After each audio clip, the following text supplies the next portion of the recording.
Hi, everyone. Welcome back. We are so excited to have you back in your kitchens. We missed you over the summer. Hopefully, you guys all got a great break and a reset from the amazingly challenging yet so rewarding year that we had last year. Welcome back. I'm coming to you from sunny Florida. Just joking, I wish. Ha ha ha.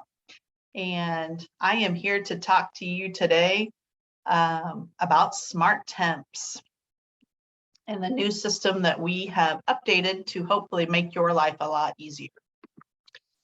So for the last year or two, we have really operated smart temps in a very challenging way. Challenging for you because you're always chasing correct menus, challenging for us because it was so time consuming to update those menus.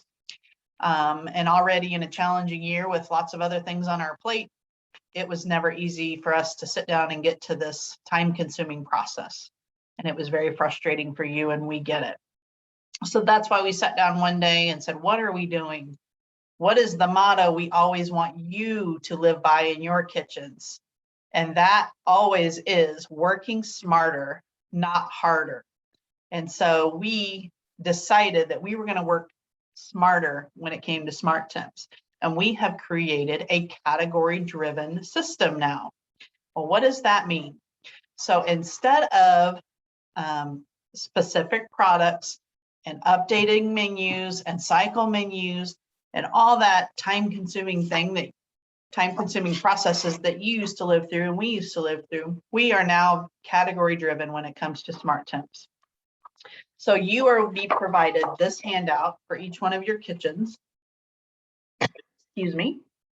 And so this handout really will be your guide for what needs to, products need to be temped at, what product category it should fall into.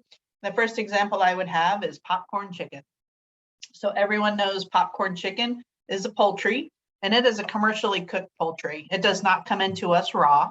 It comes into us already prepared and cooked, and we are simply reheating that product. So the minimum internal temperature for poultry commercially cooked is 135 degrees. So if you have popcorn chicken on your menu today, you are going to search on your Smart Temps handheld to find the category of poultry commercially cooked, and you will temp your popcorn chicken under that category today. And of course, we have created categories for every single food item with thoughts of where does the food item fall? Where does the most easy for a staff member to find and understand? Not to mention, what is the safest? We want to make sure it's the minimum internal temperature for safety. So the next thing to think about is there's no more cycle menus. So there's only a 1 week menu in the system. That means week to week to week to week, your menu in Smart Temps will be exactly the same. So it will be key over time, over the first few weeks of school, to begin really learning what food item is in what category. We don't expect you to be an expert from day one, but really rely on your food handlers training to kind of navigate where products should be and what category they should fall into. The other great thing about this is if you have a +1 today, you don't have to go into the website, Smart Temps website, and add that +1. You just look for the category on that menu that day and add it on and temp it that way. So this really subscribes to the franchise theory that we're really trying to work on with all of our schools. We really want our kitchens to operate like franchises. We're creating the philosophy and basics and making sure that everyone operates on the same system. It is very challenging to teach new employees when it's different from school to school to school.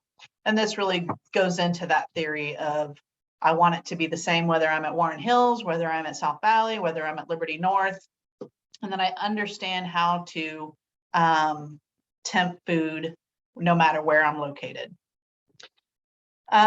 Keeping food safe, like I said before, you will need to begin to become expert at what those categories are. And I'm imagining many of you are already experts on that with your food safety training. It's just remembering where each food item falls into what category. And then, so the key part about this new system is communicating with your health inspector. Refer to the web page of the flow of food report, the report that you always used if a health inspector came in, and the menu that would correspond with that day that he's looking for. So for example, the health inspector comes in and says, last Tuesday, I got a report that your popcorn chicken made someone sick. Well, you would go to your flow of food report on the web page to show all the temps that you took on poultry commercially cooked, which is your popcorn chicken from that day, and also show him a menu so that he can say, yep, that was the poultry commercially cooked item that you served that day. And that makes sense. All of your batches were properly temped and you should be safe. So again, just using the data and information that you have to speak to the health inspector about what they expect. So this category system is just that. They're very generic, meaning there's like beef commercial you see at the top, and then beef raw. Those are two very different temperature settings. And of course, we've set every category for the minimum internal temperature. And learning those categories will be key over time. But until then, we have created these handy dandy handouts to post in your kitchen. You can put them on your station, wherever you'd like to put them. They're also accessible. You can print more if you need more for each employee, and they're also in your back to school folder and handout. So if you'd like your own for your own station to refer to. But I have laminated 2 for each kitchen so that you can have one on either side of the kitchen to easily refer to hanging on the wall. So now you're going to find the category when you're taking the temperature of the food, not the actual food item. So you can see there's lots of fruit on there, canned fruit, fresh fruit, frozen fruit, all pizzas, all under one item. There's not multiple pizzas. There's poultry raw, poultry commercial. And so just really remembering over time that to learn the categories. And like I said, with your food handlers training and with your basic understanding of the kitchen, you should be off to a running head start. So the minimum internal temperature has been set for every food item. These are all different, of course. And then an upper level too, so that we are not overheating the food. That is just as important, to not overcook and kill the food, so that we are serving only quality food to all of our students. So you can see here some of the categories I listed just for examples. Again, these are the minimum internal temperatures. I have not mentioned cold temps, but we still are taking cold temps as well. And we're also taking, you should be taking end of day temps so that you can keep track of cooling down temperatures. So that should be a process of your end of day every day, is that right before you pull food off the line, you're going to temp it. Right before you leave, you should temp it again. We know that we can't stay for the entire time the food is cooling, but if you can show that the food is cooling down quick enough, that is sufficient evidence for the health inspector if there was an issue in your kitchen. And also don't forget to take those cold temps in the morning. Oftentimes we just take for granted that the milk guy is doing what he should, or the produce guy is bringing in cold, fresh produce. But from time to time, you should be taking those cold temperatures to keep them on their toes and let them know your expectations for safe and delicious food. So again, just like I was sharing with you before, refer to your Smart Temps chart for specifics, and this should be posted in every single kitchen. So does this chart include all of the food items that we serve? Well, at this time, we hope so, but we fully expect that we'll change the menu over time, and that new items will be added and probably items will be removed just to keep up with our student tastes and wants and desires. So as menus change, the food items will probably be removed and things will be added and deleted. But the category lives forever, and really start thinking about the category system. Just because we bring in a new type of chicken nugget, it will still always live in that poultry commercially cooked category. And then also, you guys are all great experts at food safety. We send you to the food safety classes with the health department, as well as serve safe classes, for a reason. We want you to be experts at that. to continue to serve safe and healthy food. So reheats are always a hot topic. And the category of reheats is its own category. It's reheat. Food prepared and then reheated for a reheat must meet an internal temperature of 165 for 15 seconds.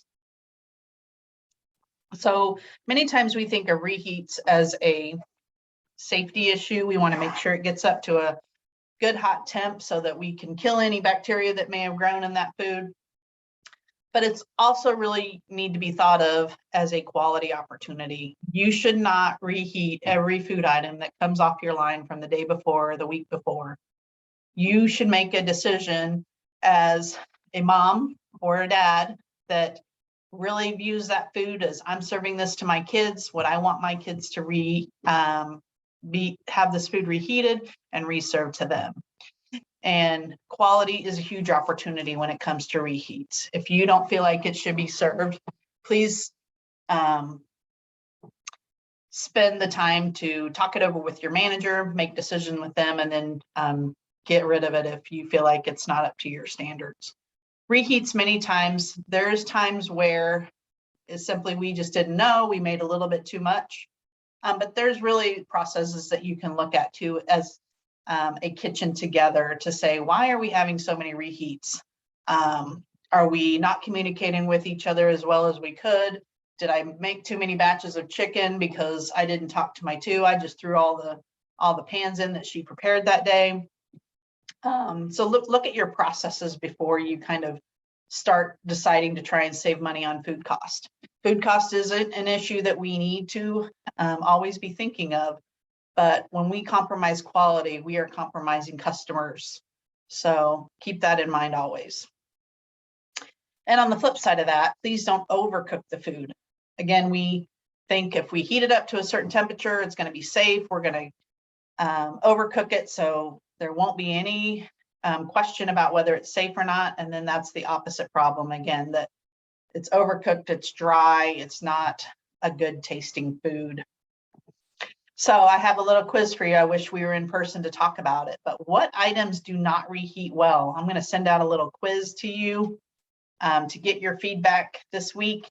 Look for that quiz, and the first 3 people that respond to me on that quiz will get a little prize. So keep in mind, reheats are a significant part of our business, but they should be a great part of our business to save money, but not to compromise quality and customer service.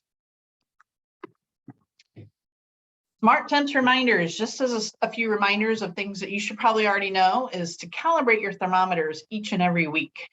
So I want you to put it on a schedule, whether it's every Tuesday morning. Mondays are usually hectic with truck, but maybe every Tuesday morning or every Friday morning, one staff member calibrates the thermometer.